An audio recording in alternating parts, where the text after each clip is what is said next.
Mon rêve dans ma petite vie de photographe, c'était de shooter Orelsan. J'ai shooté sur ce plateau, ce tournage. Tout le monde a utilisé les photos, sauf Orelsan qui les a pas publiées. Et un jour, il l'a publié en photo de profil. J'ai trouvé ça fou.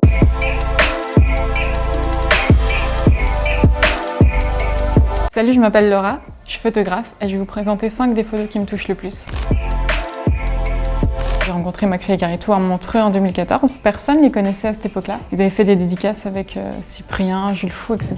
Mais comme eux, personne ne voulait de dédicaces d'eux. On a eu le temps de parler, d'échanger. C'était vraiment une rencontre marquante, ces deux-là, parce que humainement, ça a tout de suite fonctionné. Ils m'ont toujours impressionné de rester aussi authentiques que ça. Et je pense que c'est pour ça qu'ils ont réussi aujourd'hui. Et c'était tellement émouvant de les voir avoir leur propre gala à Montreux, alors que je les avais rencontrés quand personne les connaissait là-bas. En fait, ce genre de photos, c'est tellement des moments intenses pour eux. C'est après un gala, donc c'est une redescente de stress, beaucoup d'émotions. Je crois que dans leur tête, à ce moment, il n'y a plus rien qui existe. Et même moi, j'existe pas et c'est la meilleure chose. J'ai pas trop de technique quand je vais shooter de la scène. En fait, ce qui est fou, c'est que je sais pas vraiment ce que je fais. Je le fais au feeling et je réfléchis pas. J'ai pas trop conscience, j'ai pas de réflexion dans ma tête. Je pense que je suis juste basée sur les émotions et ce que je ressens et ce que l'artiste a pu me faire passer avant ou pendant et d'essayer de capter ça au mieux. Et il y a une confiance qui est genre inégalable en fait. J'ai shooté le mariage de Carlito, les anniversaires des enfants. C'est vraiment une relation qui est humainement très enrichissante et très forte, qui n'est pas juste professionnelle et qui touche au domaine du privé. Toucher à l'image de quelqu'un, c'est pas simple. Ce que j'ai construit avec les gens que je photographie, c'est précieux, mais comme rien d'autre, quoi.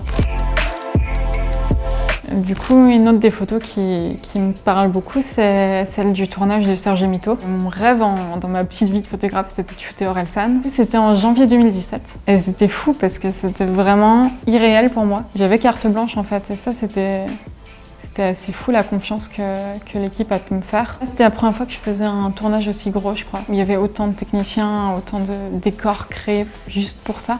Je crois que c'est vraiment une famille, ces équipes-là, qui ont tellement tourné ensemble.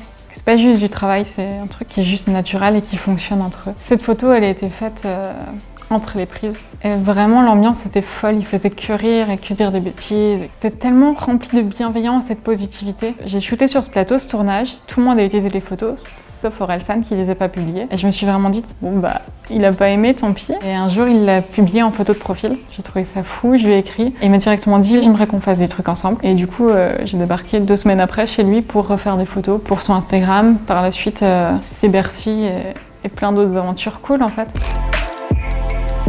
On est allé à Solidays avec Squeezie, Joyka, Freddy Gladieux et Keza qui ont sorti cette année des sons de l'été sur une vidéo qui a tellement bien fonctionné qu'ils les ont fait sur scène à Solidays.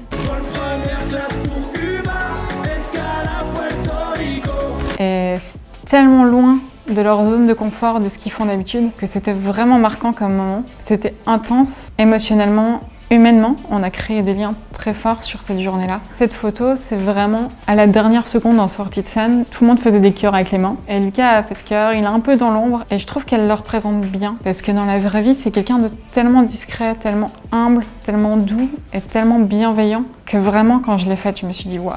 Ok, ça me parle. Et quand je suis rentrée, c'est la première photo que j'ai retouchée et que j'ai publiée. La plupart du temps, j'arrive chez moi, je déroche mes photos et j'ai aucune idée de ce qui va sortir. Je fonctionne à l'instinct et j'ai vraiment aucune conscience de ce que je suis en train de shooter et de ce que ça va donner. C'est quand je les retouche que je commence à réaliser ce que j'ai fait et à me dire waouh, en fait j'ai fait ça. Les retouches, je réfléchis pas du tout. J'y vais complètement au feeling. Je crois qu'aucune de mes retouches n'est la même. Et chaque photo est différente, elle dégage quelque chose de différent. Et j'essaie toujours de ressortir au mieux ce que j'ai ressenti avec mes retouches, mes couleurs, mes contrastes. Je sais pas si j'y arrive, mais j'essaye. En fait, je sais jamais comment je vais retoucher une photo avant d'être dessus. C'est vraiment un truc qui vient sur le moment. L'histoire de cette photo, dans le train, une fois, une dame à côté de moi qui remplissait des papiers au nom de Mike Horn. Et j'ai eu ce sentiment de « Ok, c'est maintenant ou jamais ». T'auras pas d'autre chance de ça. Et j'ai parlé à cette dame. Elle m'a donné son mail en me disant bon bah essaye d'écrire. Je pense pas que ça passera parce que Mike n'aime pas les photos, mais essaye, t'as rien à perdre. Et j'ai mis 1 an à écrire à cette personne parce que j'ai beaucoup de mal à réclamer des choses et à les demander. Et il était en conférence à Paris au Grand Rex. Et je me suis dit bon, c'est le moment où tu vas tenter. Je lui ai écrit un mail. Elle m'a mis en contact avec Annika qui est une des filles de Mike, qui m'a tout de suite dit avec plaisir, viens, on t'engage là-dessus. On aime bien ce que tu fais. On a passé une journée hors norme.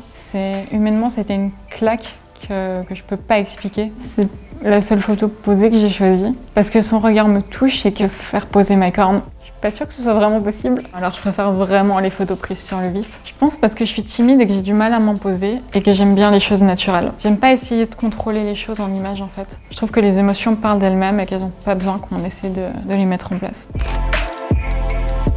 Du coup, cette photo, c'est une photo faite avec Pièce Jaune à l'hôpital Necker. La photo en soi, c'est Disney qui est venu avec Mickey faire des tours en chambre pour que les enfants puissent rencontrer Mickey, vu qu'ils sont dans des états physiques actuels qui ne leur permettent pas d'aller jusqu'à Disney. Donc on amène un peu de la magie de Disney à eux.